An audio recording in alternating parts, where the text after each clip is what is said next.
పితా పుత్ర పవిత్రాత్మ నామంన ఆమేన్. ఈరోజు దేవుని వాగ్దానం.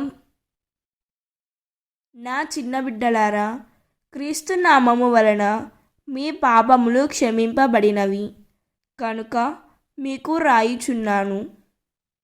తండ్రులారా, ఆద్యుడగు వానిని మీరు ఎరుగుదురు కాన మీకు రాయుచున్నాను. యువకులారా, దుష్టిని మీరు ఓడించుటయే మీకు రాయుచున్నాను. బిడ్డలారా, తండ్రిని మీరు ఎరుగుటచే మీకు రాయుచున్నాను. యోహాను రాసిన మొదటి లేఖ 2వ అధ్యాయం 12వ వచనం. ఈ వాక్యం మనకు ఏం చెబుతున్నదంటే, ఈ వాక్యంలో అపోస్తలుడు యోహాను 3 స్థాయిల విశ్వాసులను ఉద్దేశించి మాట్లాడుతున్నాడు. క్రీస్తు నామం వలన పాప క్షమాపణ పొందిన చిన్న బిడ్డలుగా మన స్థితిని గుర్తు చేస్తున్నాడు. ఆద్యుడకు వానిని ఎరిగిన తండ్రులుగా దేవునితో లోతైన అనుభవాన్ని తెలియజేస్తున్నాడు. దేవుడు ఈ వాక్యం వింటున్న ప్రతి ఒక్కరిని దీవించునుగాక. ప్రార్థన.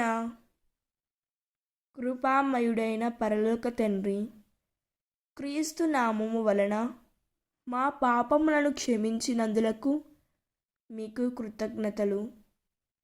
మేము మీరు ఆద్యుడగునగా వానిగా నిజంగా ఎరిగే తండ్రులుగా ఎదగాలని సహాయం చేయుము తండ్రి. మా ఆత్మీయ జీవితం బలపడేలా, మీ సత్యములో నిలిచేలా నడిపించుము యేసయ్యా. ఈరోజంతయు మా పనుల్లో, ప్రయాణాల్లో తోడుగా ఉండండి. మాకు మంచి ఆరోగ్యమును ప్రసాదించుము తండ్రి. ఈరోజంతయు కూడా మమ్మల్ని కాచి కాపాడమని యేసుక్రీస్తు నామములో అడిగి వేడుకుంటున్నాం తండ్రి. ఆమేన్. God bless you.